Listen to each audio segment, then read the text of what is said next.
HubSpot's Agent Hub is here, and this is one place where you can review all of HubSpot's pre-built agent, your custom agents, and your agentic workflows. And this is where you'll go to understand which HubSpot's AI tools are in use, how they're impacting your business, when they're running, build new ones, and take action on them. And I'm gonna tell you everything you need to know about Agent Hub in today's HubSpot hack. All right, folks, before we get started, I want to mention that we are SimpleStrat. We're a HubSpot solutions partner that help people like you unleash the full power of HubSpot. It's also good for you to know that HubSpot's Agent Hub is currently only available to people with either professional or enterprise level hubs. So you will need one of those to access these tools. And if you want help setting these up or want other HubSpot tips, tricks, and tutorials, down in the description of the video will be a link to our newsletter. But now let's get started and dive into HubSpot. Now over here on your left-hand side, this might look a little bit different for all of you. So if I just click this little arrow to expand the navigation, you should see agents listed here that you can go to Agent Hub and Agent Inbox. If you don't see that, you might see a more option where then you can get to your agent options from there. But let's get started and click over into our Agent Hub and start checking out what they've cooked up for us. Now, very high level overview before we dive into the nitty gritty of things. They've built out this really nice, beautiful dashboard that kind of maps what agents they would recommend you use based on where you're trying to automate things throughout the buyer journey. So we have AEO, data agent, prospecting agent, deal progression, and customer agent. Each of those directly correlating with where you want to impact people. Either you want to call it the buyer journey, the buyer funnel, the flywheel, or now the loop marketing technique. So you can see how AEO maps to attract, data agent to identify, prospecting agent to engage, deal progression to close, and customer agent to serve. Now, if you scroll down a little bit here, you can start building agents by just entering regular text prompts, using AI to help you build AI. I'm gonna actually show you how to build some things from scratch, but this is available to you here if you wanted to get started with it. And there is a whole marketplace of HubSpot agents I recommend you check out before you build anything from scratch. So this is based on recent activity, what it's showing me here. I can click to browse all automations, and there's probably gonna be some agents either here or in the full marketplace that you guys might want to start utilizing. Now let's scroll to the top, just a quick walkthrough of what's here. I promise we're going to get into the details, but really quick things. Click agents here, you can see what's been built already and see if it's published or unpublished. You can view your agentic workflows, see if they're on or off, so you get a good understand of what's running, being automated in your system. Once this is running, if things need attention for approvals or things are failing, ranked from high severity to medium, and things that have been resolved, this will be your home base for things like that. And if you need additional context for how this agent is running, like what's powering it, that will be found in context here. So things like your brand kit, things about your identity, who your customers are, your teams and process, and then add in any specific filters or things that you want to add in terms of custom context. All right, now the fun stuff. So there's two different types of automations you can build here in Agent Hub. The first one being workflows. This runs the steps that you define. It might be somewhat familiar to the other workflow builder that HubSpot has that you're probably familiar with. It looks a little bit different, but some of it's the same. I'll dive into that in a second. And then there's also just building agents that kind of figure out all the steps for you and adapts as it goes. So let's get started with a workflow here. So just like building a regular workflow, we'll choose a trigger. And it makes recommendations to you based on the most popular triggers that are used. And you can also filter by ones that are going to be HubSpot related or app related. So the example that we're going to use for building this agentic workflow is going to be sales related. It's going to be prepping your team for a sales call. So we'll choose our trigger here. We'll say that we'll do that based on, meetings, a meeting booked. And we'll add the additional filter here that the call or meeting type, say you have like a free consultation or a demo. So you can get pretty granular on these meetings being booked. And then coming soon will be additional rules that you can turn on for if you want a record to repeat run if it hits the trigger more than once. This one's not a good example for it, but like property value changes would be a good example for that. So we have our meeting book trigger. We'll click the plus sign here where then you can add delays, actions, or branches. We'll add actions. Again, you have popular, HubSpot, AI, or external apps. If you wanted to do HubSpot and you don't have a good understanding of how the workflow builder works, we have another video around HubSpot's workflow builder, and I do a really in-depth breakdown of all the different actions you could do. I might recommend going to check that one out because this one we're going to be focusing more on AI tools. So I'll click AI, where you can then run custom agents, some HubSpot agents, or get really granular. I'm going to use the custom LLM one here, because custom LLM, because I think that's the one people are most excited about. And I also want to point out, if you see these little tokens here, that means that it will use your HubSpot credits. So it's always good to be conscious of that. So we'll use our custom LLM. We'll select our provider. You have Anthropic, Cohere, Gemini, OpenAI, or Grok you can pick from. You can choose your model, and we will give it a trigger. So we're ready to give it our prompt. We can give it data from that meeting book trigger, the contact associated to the trigger, or other things associated to the contact for the trigger. So let's do analysis on the contact. So do a deep dive into contact from trigger. So you'll give it first name,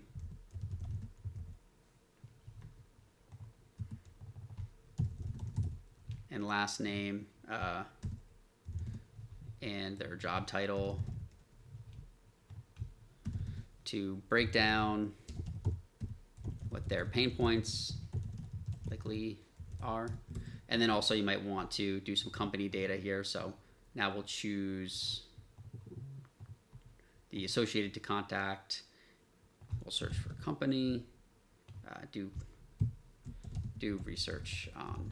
The more information that you give it, the better this prompt is actually going to run. So I recommend asking it for specific, industry, revenue, how many employees they have, where they're located, if they've gotten funding recently, things along those lines.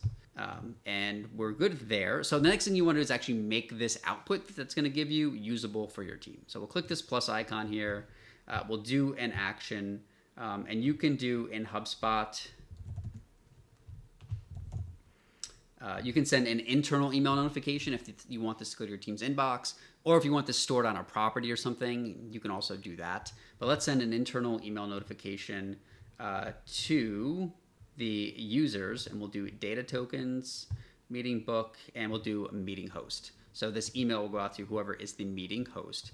We'll say prep for your call. And in the body here, we will just choose from previous actions, use a custom LLM, and we will base it on the response, and that will be inserted here in the email. Now, unlike the traditional workflow builder, this one's a little more flexible. If you want to move some things around like this and reposition how this looks in your layout, you can do so. And say I want to go back and add a branch here, I'll just click to add an action, and we will add a little bit of a delay. Let's do let's just add in 5 minutes for the sake of it. You can do a set amount of time, or you can do until a specific date or time, or until a specific day of the week. So let's add in that delay for the LLM to run, and then we're going to branch this based on the success or failure of that LLM running. So we will call this one success. The other one is by default called fallback. You can rename this one if you want and add a filter here based on custom LLM. The action's final success or failure state is any of succeeded or partially succeeded. We'll send it down that way and send the notification. You can add additional branches if you want to, but for this one, it should probably be fine for failure. But let's add it in. We'll base it on the success or failures again. And is any of failed, or skipped. So now we have our 3 branches. Instead of this one failure, we'll call it fallback. So then again, you'll probably want to send internal email notifications. For this one, like you might want it to go to the meeting host. So you choose data token, meeting, host. And you might want to just give them a notification, call prep failed. You're on your own. And you also might want to send that to, if there's anyone on your team, like say Camille was the person who set this up and want to review any failures. And then you would probably want to set up a similar action here for your fallbacks. Now, if you want to see how this is performing, once things are actually going and running, you can review your run history here. I always really would consider making sure you name these. You saw mine was a bunch of unnamed workflows as we're testing things out. Make sure you have a steady naming convention. And this is just a test account for me here. So I'm probably going to get a couple of errors as I build this out. But up here, you could click to publish it or run a draft if you want to preview it before it goes live. All right, that's agentic workflows. Now let's go back and create our very own custom agent. So here's where you give it instructions and then just let the agent run. Over on the right-hand side, it will give you prompts on ways to help you with the agent builder. So on the right, I opened up my assistant and I'm going to click help me build this agent, and it's going to guide me throughout this process. So it's going to say, do it phase by phase. What are you looking for? And I'm just going to say, I want an agent to prep me for my sales calls. And it's going to dramatically help me with the prompts here. If you have what you need or you've worked through it with Claude or Gemini or whatever you're using, you can always add it in right here.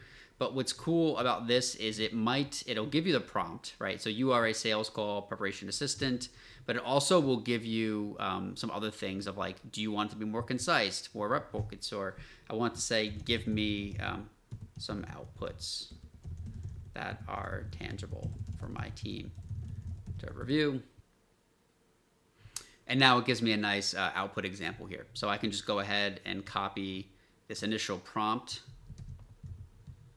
and then go down to, I want a quick call brief or an account deal prep sheet. Let's do that one actually. And drop this in here with our instructions. And then down here, there's some actions that are always going to be on them, just kind of standard. You can close these out if you don't want it to browse the web, but you can add in other actions if you wanted to, like over here on the right, any of these HubSpot ones, default or connector tools that you have, what knowledge it's working off of. So like your internal knowledge bases, that's what this one is, what we called it. A Google Workspace, brand kits, products and services, or any other integrations that you might have, and add in additional inputs like we have Google Drive connected if you wanted to like be able to pull documents from Google Drive. And same as the other one, you can also click to see the run history for this agent once it's actually up and running. And when it's all ready to go, you would just click publish up here on the top right. So that is creating your own custom agent. It's pretty funny. You can use AI to create your own AI. I don't think I'll ever actually get over that. But one more thing I want to cover for you here will be your agent inbox. So this is where you will come to see what's run recently. You can see everything that's happening in your HubSpot with these custom agents and custom workflows, and will be the place to go if anything needs to be reviewed or approved, or you want to run custom agents or see the outputs. And like it says here, like what would you like to change with these outputs? So that does it for today's video on Agent Hub. I'm really excited to get this running. I hope that you guys are too. Remember, down in the description will be a link to sign up for the HubSpot Hacks newsletter to get all the latest and greatest HubSpot tips, tricks, and tutorials sent right to your inbox. Highly recommending liking and subscribing to our channel. And if you want hands-on help, there will be a link for that as well. Thank you so much for watching, and happy HubSpotting.